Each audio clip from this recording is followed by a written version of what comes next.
അതായത് കല്യാണം കഴിക്കാൻ വേണ്ടി പ്ലാൻ ചെയ്ത ആൾക്കാർ പെട്ടെന്ന് ഒരു സമയത്ത് പിന്തിരിക്കും, അതായത് പിന്മാറാന്ന് അറിയുമ്പോൾ അത് ഭയങ്കര സങ്കടപ്പെട്ട കാര്യമാണ്. ശരിയാണ്, ജാസ്മിൻ അവിടെ കാണിക്കുന്നതും ഒക്കെ കൊണ്ട് തന്നെയാവും എന്താ പറയാ അഫ്സലിന് ചിലപ്പോൾ അങ്ങനെ തോന്നിയിട്ടുണ്ടാവുക. പക്ഷെ അത് കേൾക്കുമ്പോൾ നമുക്കൊരു സങ്കടം തോന്നും. കാരണം ഇന്നലെ ഫുൾ അങ്ങനെ അപ്പോൾ എല്ലാവരും ജാസ്മിനെ കുറ്റം പറയാൻ തുടങ്ങി. പക്ഷെ എന്താ ചെയ്യുക, അത് ഗെയിമാണ്. ശരിക്കും പറഞ്ഞാൽ ഇവർക്ക് ഒന്ന് വെയിറ്റ് ചെയ്തിട്ട് നമ്മൾ പറഞ്ഞ പോലെ വെയിറ്റ് ചെയ്ത് പുറത്ത് വന്ന് സംസാരിച്ചിട്ട് എല്ലാം ഡീലാക്കിയിരുന്നെങ്കിൽ ആ ബന്ധം നന്നായിട്ട് പോകുന്നുണ്ടായിരുന്നെങ്കിൽ നമുക്ക് നല്ല കാര്യം തന്നെയായിരുന്നു. പക്ഷെ 35-40 എപ്പിസോഡ് ആവാനായല്ലോ. അപ്പോൾ അതറിയില്ല, എന്തായാലും വന്ന് ജാസ്മിൻ ബിഗ് ബോസ് നിന്ന് കഴിഞ്ഞ് ഇറങ്ങി പുറത്ത് വന്ന് രണ്ടുപേരും സംസാരിച്ച് ഡീലായിട്ട് നല്ല രീതിയിൽ മുന്നോട്ട് പോവുകയാണെങ്കിൽ അത് നല്ല അടിപൊളി കാര്യം തന്നെയാണ്. കാരണം അത് പേഴ്സണൽ ലൈഫാണ്, ഗെയിം വേറെയാണെന്നുള്ള ചിന്തയിൽ വെച്ചിട്ട് ഒരു സംഭവം ഞാൻ ന്യായീകരിക്കുന്നല്ല എന്തായാലും. പക്ഷേ നമ്മളൊരു ലൈഫാണത്, അതുകൊണ്ടാണ്. കാരണം മാരേജ് എന്ന് പറഞ്ഞാൽ നമ്മുടെ ലൈഫിലെ ഏറ്റവും പ്രധാനപ്പെട്ട സംഭവം തന്നെയാണ്. അപ്പോൾ നമസ്കാരം. നമ്മൾ ഇന്നലെ അഫ്സൽ അമീറിൻ്റെ ഒരു വീഡിയോയ്ക്ക് റിയാക്ട് ചെയ്തിരുന്നു. അഫ്സൽ അമീറിൻ്റെ ഒരു ഇൻസ്റ്റാഗ്രാം സ്റ്റേറ്റസ് ഉണ്ടായിരുന്നു, ജാസ്മിനായിട്ട് ഇനി റിലേഷൻഷിപ്സ് ഒന്നുമില്ല, ആ റിലേഷൻഷിപ്പ് അവിടെ എൻഡ് ചെയ്തു എന്നുള്ളൊരു വീഡിയോ നമ്മൾ റിയാക്ട് ചെയ്തിരുന്നു.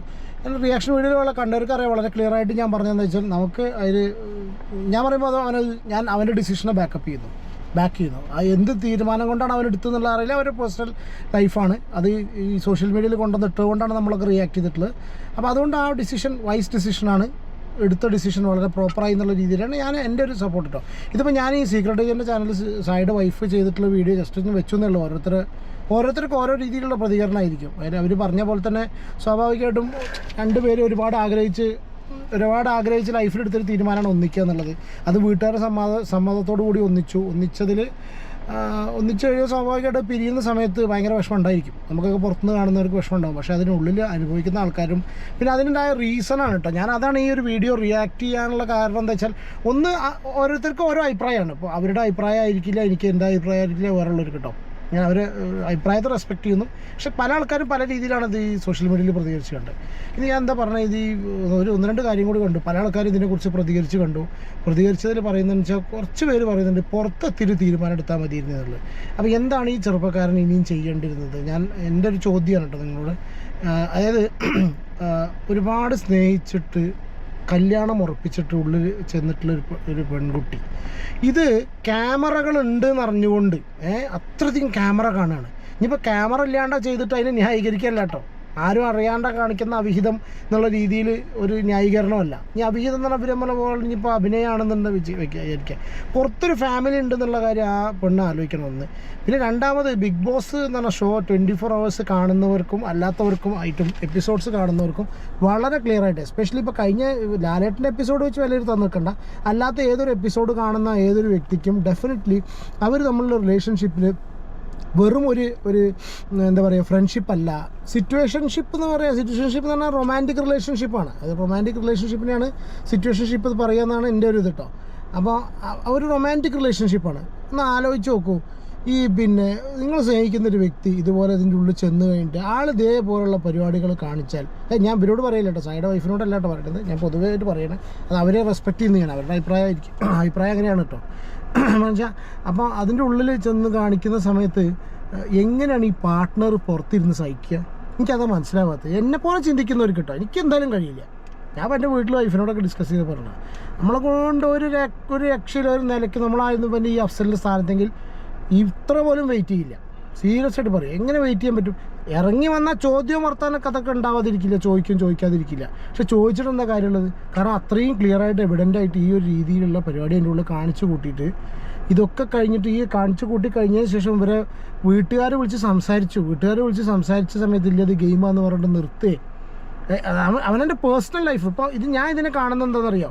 ഇപ്പോൾ ജാസ്മിൻ ജാഫറിന് അഫ്സൽ എന്ന് പറഞ്ഞ വ്യക്തിയായിട്ടുള്ള ആ ഒരു റിലേഷൻഷിപ്പിന് ആ ഒരു വ്യക്തിയുമായിട്ട് ഉണ്ടാകാൻ സാധ്യതയുള്ള അല്ലെങ്കിൽ അവർ മോഹിച്ചിട്ടുള്ള ഒരു ജീവിതത്തിന് ഒരു 10 പൈസയുടെ വില കൊടുത്തിരുന്നുവെങ്കിൽ അറ്റ്ലീസ്റ്റ് അതിൻ്റെ ഉള്ളിൽ ചെന്ന് എന്താ പറയുക ഈ പേരൻസ് വിളിച്ച് പറയണ സമയത്തെങ്കിലും ഇത് ചിലപ്പോൾ എന്താ പറയുക അതിന് പിന്മാറും.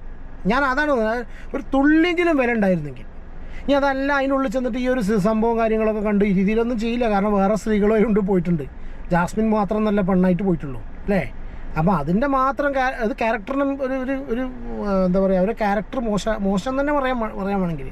കാരണം പുറത്ത് ഇത്രയധികം സീരിയസ് ആയിട്ട് ഒരാൾ റിലേഷൻഷിപ്പിൽ വെച്ചിട്ട് ഈ ചങ്ങാതിയാണ് ബിഗ് ബോസിലേക്ക് കയറാനുള്ള സംവിധാനം കംപ്ലീറ്റ് ഒരുക്കി കൊടുത്തു അതിൻ്റെ ഉള്ളിലേക്ക് പറഞ്ഞിട്ടുള്ളത്. എടാ അങ്ങനെ ഒരു വ്യക്തി പുറത്ത് നിൽക്കുന്ന സമയത്ത് കുറച്ചൊരു ഭംഗിയും തൊലിവെളുപ്പുള്ള ഒരു ചെക്കനെ കണ്ട സമയത്ത് സ്വാഭാവികമായിട്ടും അതിന് ചാട്ടം തന്നെ അതിന് ലവ് അല്ല, ലസ്റ്റ് തന്നെയാണ് അതിൻ്റെ പേര്. ഞാൻ എൻ്റെ പേഴ്സണലി തന്നെ പറയുള്ളൂ, ഇന്നലെ അതിനെ പറഞ്ഞിട്ടുള്ളൂ. ഇത് നമ്മളൊന്നും അഭിപ്രായം പറയാൻ ആരുമില്ല. ഇപ്പോൾ അവരുടെ പേഴ്സണൽ ലൈഫാണ്, അവരുടെ പ്രശ്നങ്ങൾ അവർക്ക് തന്നെ അറിയുള്ളൂ. ഇപ്പോൾ ഇയാളുടെ എന്താ പറയുക അഫ്സലിൻ്റെ പ്രശ്നങ്ങൾ അഫ്സലിനെ അറിയുള്ളൂ, അവളുടെ പ്രശ്നങ്ങൾ നമുക്ക് അറിയേണ്ട കാര്യമില്ല. കാരണം എന്താ വെച്ചാൽ അത് മുൻനിർത്തുന്ന സമയത്ത് ഇവൻ്റെ അഫ്സലിൻ്റെ ലൈഫ് തന്നെയാണ് അവിടെ ഇമ്പോർട്ടൻറ്റ്, അഫ്സൽ തന്നെയാണ് അവിടെ ഇമ്പോർട്ടൻ്റ് ആയിട്ടുള്ളത്. ഞാൻ ആ പേരൻസിൻ്റെ തന്നെ അവസ്ഥ ആലോചിച്ച് നോക്കുക അല്ലേ. അവർ ഈ ചെക്കൻ്റെ വീട്ടുകാർ അഫ്സലിൻ്റെ അവർ വീട്ടുകാരുടെ മുന്നിൽ അവർ എത്രത്തോളം നാണം കിട്ടും ഈ ഒരു പെണ്ണ് കാരണം. എന്നിട്ടോ കഴിഞ്ഞ എപ്പിസോഡിൽ ഇത്രയൊക്കെ സംഭവം ക്ലിയർ ആക്കിയിട്ടും ഇപ്പോഴും യാതൊരു ഡിഫറൻസും ഇല്ലാത്ത രീതിയിൽ മുന്നേറിക്കൊണ്ടിരിക്കും. ഇപ്പോൾ ലൈവ് കാണുന്നവർക്കൊക്കെ വളരെ ക്ലിയർ ആയിട്ട് അറിയാം ഇതൊരു ഷോ മാത്രമല്ല, റിയാലിറ്റി ഷോ ആണ്. യഥാർത്ഥത്തിൽ എന്താണ് നമ്മുടെ ലൈഫ് വെച്ചാൽ യഥാർത്ഥത്തിലുള്ള ക്യാരക്ടർ എന്താണെന്നുള്ള അവിടെ കാണിക്കുന്നത്. ഇപ്പം നാളിവിടെ കുളീൻ്റെ കാര്യങ്ങൾ പറഞ്ഞുള്ളൂ, ജീവിതത്തിൽ ശരിക്കുള്ള ജീവിതത്തിൽ നമുക്ക് കുളിയും വൃത്തിയും കാര്യങ്ങളും ഇല്ല, അതേപോലെ തന്നെ സംഭവമുള്ളൂ. അപ്പം ഞാൻ ഈ വെള്ള കുളീനെ കുറിച്ച് കാര്യങ്ങളൊക്കെ ഇടുന്ന സമയത്ത് എനിക്ക് കുറച്ച് കമൻറ്റ്സ് ഈ ജാസ്മിൻ്റെ ഫാൻസ് കമൻറ്റ് ചെയ്ത സംഭവം എന്താ അറിയോ, അതായത് അവൾ കുളിക്കില്ല കുറവില്ല, ജീവിതത്തിലും അങ്ങനെയാണ്, എന്താ കൊണ്ട് കുഴപ്പമുള്ളത്, അവർക്കെല്ലാം നോക്കണ്ട നമ്മൾ നോക്കണ്ടല്ലോ എന്നൊക്കെ പറഞ്ഞിട്ടുള്ള കമൻറ്റ്സ് ഒക്കെ വരുന്നത്. അപ്പോൾ അതേപോലൊരു സംഭവം തന്നെയാണ് ഇതും. അതുകൊണ്ട് ഇവരുടെ ലൈഫിൽ അവർ ആ സ്ത്രീ ജാസ്മിൻ ജാഫർ എന്ന് പറഞ്ഞ പെണ്ണ് അവരുടെ പിന്നെ ജീവിതത്തിലുള്ള ലൈഫിലുള്ള എക്സാക്റ്റ് ആ സെയിം ക്യാരക്ടറാണ് കാണിച്ചിട്ടുള്ളത്. 1, 2, 3, 4 ആൾക്കാർ അഫെയർ വരിക അതുകൊണ്ട് തെറ്റൊന്നും ഞാൻ പറയുന്നില്ല, കംപ്ലീറ്റ് ആയിട്ട് പറയില്ല. പക്ഷേ നമുക്കത് അക്സെപ്റ്റ് ചെയ്യാൻ പറ്റില്ല. എന്നാലും തെറ്റൊന്നും പറയില്ല. കാരണം ഒന്നും കൂടി ക്ലിയർ ആയിട്ട് അടുത്തൊരാളെ അറിയുന്ന സമയത്ത് ചിലപ്പോൾ വിട്ടുപോയതൊക്കെ അതായിരിക്കും ചിലപ്പോൾ മുന്നക്കായൻ്റെയും ഇതിൻ്റെ മുന്നത്തുള്ള കായൻ്റെ ഒക്കെ സിറ്റുവേഷൻ. കാരണം വെച്ചാൽ ഒന്നും കൂടി അടുത്തറിയുന്ന സമയത്ത് ഇയാളായിട്ട് അഡ്ജസ്റ്റ് ചെയ്ത് പോകാൻ പറ്റില്ല എന്ന് കണ്ടുകൊണ്ട് ഒഴിവാക്കി പോയി എന്നുള്ള സിറ്റുവേഷൻ വരാം. പക്ഷേ കല്യാണം ഉറപ്പിക്കൽ ഇസ് സംതിങ് ഡിഫറെൻറ്റ്.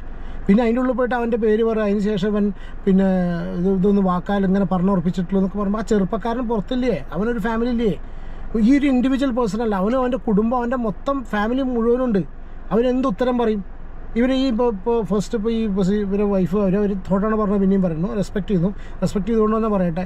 അപ്പോൾ അവർ ഈ പറഞ്ഞ 35 എപ്പിസോഡേ ആയിട്ടുള്ളൂ, അല്ലെങ്കിൽ 35 എപ്പിസോഡ് ആയില്ലേ, ഇനിയിപ്പോൾ ഒരു ഇത്ര എപ്പിസോഡും 35 എപ്പിസോഡല്ല 35 ദിവസം, ഇനി 10-65 ദിവസം കൂടി നോക്കുമ്പോൾ ഈ 65 ദിവസം ഈ ചെറുപ്പക്കാരൻ്റെയും ഫാമിലിൻ്റെയും അവൻ്റെ മാനസിക സിറ്റുവേഷൻ അവരുടെ മാനസികതയിലാകുന്ന സംഭവമില്ലേ. ഒരു നിമിഷം നമ്മളെ സ്നേഹിക്കുന്നൊരു വ്യക്തി വേറൊരു പരപുരുഷനോടോ സ്ത്രീയോടോ ഒരു നോട്ടം കൊണ്ട് പോലും വേറെ രീതിയിലാക്കി കഴിഞ്ഞപ്പോൾ ഒരാൾക്ക് സഹിക്കാൻ പറ്റുമോ? അത്രയും ഫോർവേഡായിട്ടുള്ളവരാണോന്ന് അറിയില്ല. അത് വേറെ അതിന് പറയുന്നു അഡ്ജസ്റ്റ്മെൻറ്റ്, ആ രീതിയിലുള്ള അഡ്ജസ്റ്റ്മെൻറ്റിനൊക്കെ റെഡിയാവുന്നതാണ്. അല്ലാതെ ഒരുവിധം എല്ലാവർക്കും ഈ പറഞ്ഞ പോലെ നമ്മുടെ പാർട്ട്ണർ നമ്മൾ സ്നേഹിച്ചാൽ തന്നെ അതാണ് കണ്ടീഷൻ. സ്നേഹിക്കാൻ നമ്മൾ ഇഷ്ടപ്പെട്ട് തുടങ്ങിയാൽ തന്നെ ഇങ്ങനെ തീരുമാനിച്ചു വെച്ചൊരു വ്യക്തി വേറൊരു പുരുഷനോടോ അല്ലെങ്കിൽ സ്ത്രീനോടോ ഈ രീതിയിൽ പെരുമാറാന്ന് പറഞ്ഞു കഴിഞ്ഞാൽ അതൊക്കെ ക്ഷമിച്ചിട്ടൊരു ഗെയിമിൻ്റെ ഭാഗമായിട്ട് കാണാൻ പറ്റുന്ന അത്രയും വിശാല മനസ്കരായിരിക്കും അവിടെ എന്ന് എനിക്കറിയില്ല. ഞാൻ സംസാരിച്ചവരോ എന്നെ കാണുന്നവരോ എന്നെ കണ്ട ഭൂരിഭാഗം പേരും അങ്ങനെയല്ല. നമ്മുടെ വീഡിയോസ് കണ്ടിട്ടുള്ള കാര്യം പറയട്ടോ, അത്രയും എന്ത് കാണിച്ചിട്ടുണ്ടെങ്കിൽ ഒരു ഗെയിമാണ്, ഗെയിമിൻ്റെ ഭാഗമായിട്ട് എടുക്കാൻ ചിലപ്പോൾ ചില ആൾക്കാർക്ക് പറ്റുമായിരിക്കും. പക്ഷേ നിങ്ങളുടെ അഭിപ്രായം ഒന്ന് പറയും. ഞാൻ പറഞ്ഞതിൽ എന്താ നിങ്ങൾക്ക് ഇത് നിങ്ങളുടെ അഭിപ്രായം വെച്ചാൽ ഞാൻ ഇന്നലത്തെ എൻ്റെ വീഡിയോയിൽ ഞാൻ അതേ ആശയം തന്നെ പറഞ്ഞത്. ആ ഒരു സംഗതിക്ക് ഒരുവിധം നല്ല റെസ്പോൺസും കാര്യങ്ങളൊക്കെ കിട്ടിയിട്ടുണ്ട്. നമ്മൾ വീണ്ടും തന്നെ പറയുന്നുള്ളൂ, ഈ ആ പെണ്ണിന് വേറെ സൂക്കടാണ്. ഈ ചങ്ങാതി as early as possible, as soon as possible ചങ്ങാതി അത് ഒഴിവാക്കി അവൻ്റെ ലൈഫ് കാര്യങ്ങളും മുന്നോട്ട് സെറ്റായി പോകുക, ഡിപ്രഷൻ അടിച്ച് പരിപാടി നോക്കാതിരിക്കുക. കാരണം വെച്ചാൽ ഇതുപോലുള്ള ആൾക്കാർ കല്യാണം കഴിഞ്ഞാൽ തന്നെ അവസ്ഥ, മാരേജ് കഴിഞ്ഞാൽ തന്നെ സ്ഥിതി. എന്നിട്ടിപ്പോൾ ഒക്കെ ഞാൻ പുറത്തുനിന്ന് ഇറങ്ങിയിട്ട് ഞാൻ ഗെയിമിൻ്റെ ഭാഗമായിരുന്നു. അത് ഗെയിം പോയി കഴിഞ്ഞാൽ ഈ ഒരു വഴി മാത്രം പിടിക്കേണ്ട ആവശ്യമൊന്നുമില്ല. ഐ ലവ് യു പ്രത്യേകിച്ച് അത് ഇനി ഇതൊക്കെ പോരാത്തതിന് എന്താ വെച്ചാൽ വളരെ ക്ലിയർ ആയിട്ട് സായി പുറത്ത് പോയി പറഞ്ഞെടുത്തിരിക്കുന്നത്. ഇവിടെ പുറത്ത് കംപ്ലീറ്റ് നെഗറ്റീവാണ്. ഞാൻ അതാണ് ഏറ്റവും കൂടുതൽ ശ്രദ്ധിക്കേണ്ട ആവശ്യം. കാരണം വെച്ചാൽ പുറത്ത് നടക്കുന്ന കാര്യം ഒരാൾ ഫുള്ള് ക്ലിയറായിട്ട് ക്രിസ്റ്റൽ ക്ലിയർ ആയിട്ട് ഫ്രണ്ട് എന്ന് പറയുന്ന വ്യക്തി തന്നെ ഉള്ളിൽ കൊണ്ട് എത്തിച്ചു കഴിഞ്ഞിട്ട് അറ്റ്ലീസ്റ്റ് ഒന്ന് ആ ചങ്ങായിയുടെ വാക്ക് അങ്ങനെ പറഞ്ഞിട്ടുണ്ട്. അപ്പോൾ പുറത്ത് വളരെ മോശം എന്തോ അഫ്സലിൻ്റെ വോയിസ് അവൻ്റെ എല്ലാ കാര്യവും പുള്ളി വിടാതെ സായി പോയി പറഞ്ഞു കൊടുത്താണ്. ആ പോയി പറഞ്ഞു കൊടുത്തിട്ട് അത് കേട്ടിട്ട് ഈ രീതിയിൽ സ്വഭാവം എടുക്കാറുണ്ട്.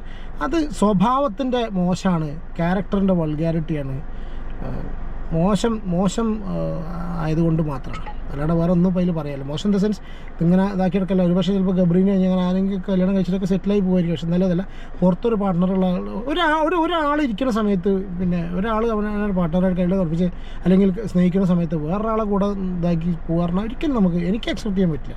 നിങ്ങളുടെ അഭിപ്രായം കമൻറ്റ് ചെയ്യും.